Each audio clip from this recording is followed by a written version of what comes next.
The most popular one probably for our young people is Bartholomew, and the reason being is that he was skinned alive. Now remember, most of the apostles, what you see them holding is what ultimately did them in.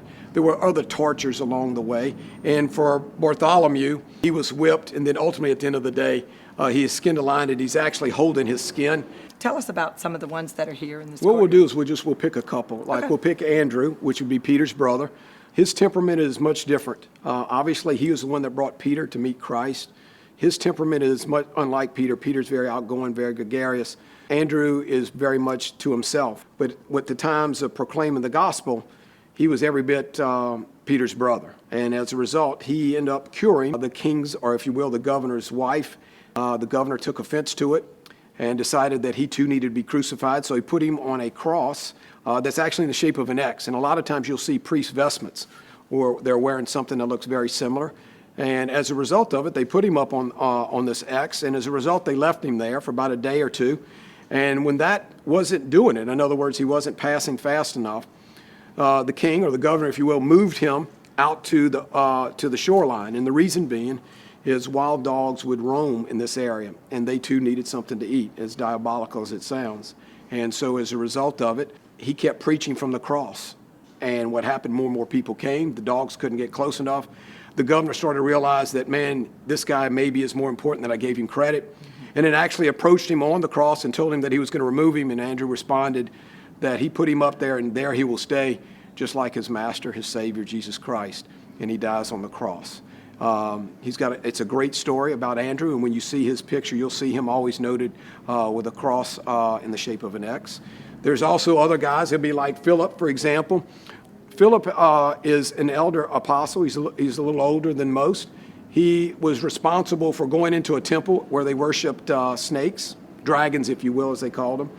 And as a result of killing the snake, to prove that Christ indeed is the new king, the king decided to crucify him. So oftentimes you'll see Philip standing on a snake or a dragon holding a cross, part and parcel, because that's what he did. He removed their king and installed Christ, and therefore they crucified him.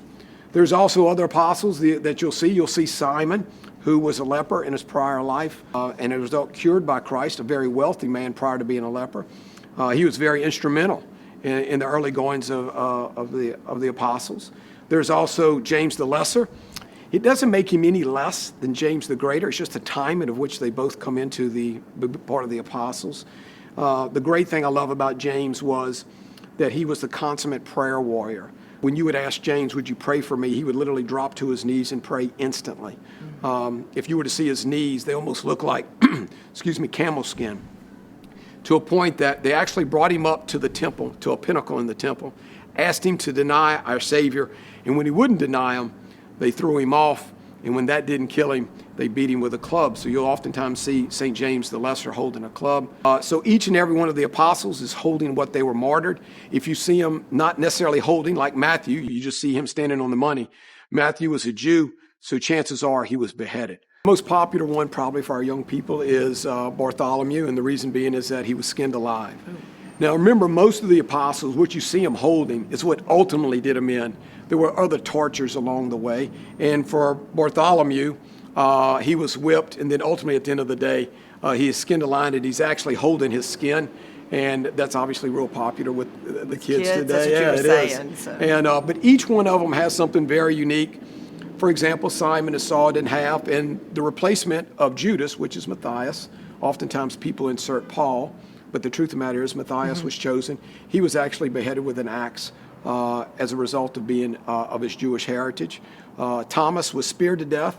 You know, regrettably, we often tell Thomas is the only thing we remember him is doubting Thomas, but we forget at the end of the day that he's given his life up. He traveled to India, and there he was speared to death.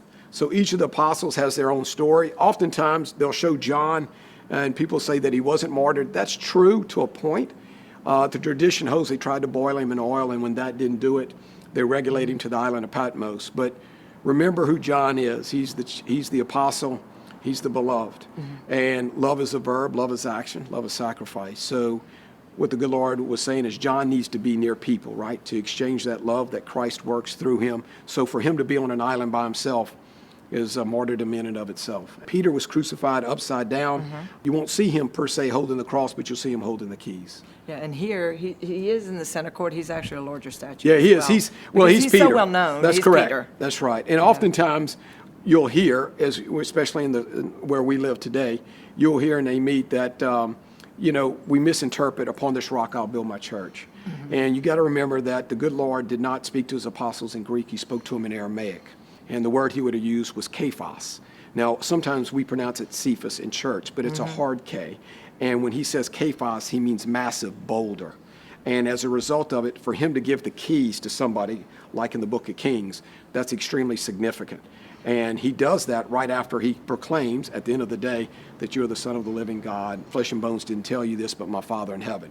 So there's no question that Peter is the rock. He's always listed first. Judas is always listed last. A matter of fact, when he's listed, they list him in Greek as protos, dominant, the lead. So as a result, he's a little taller. He's 7 foot tall. Right.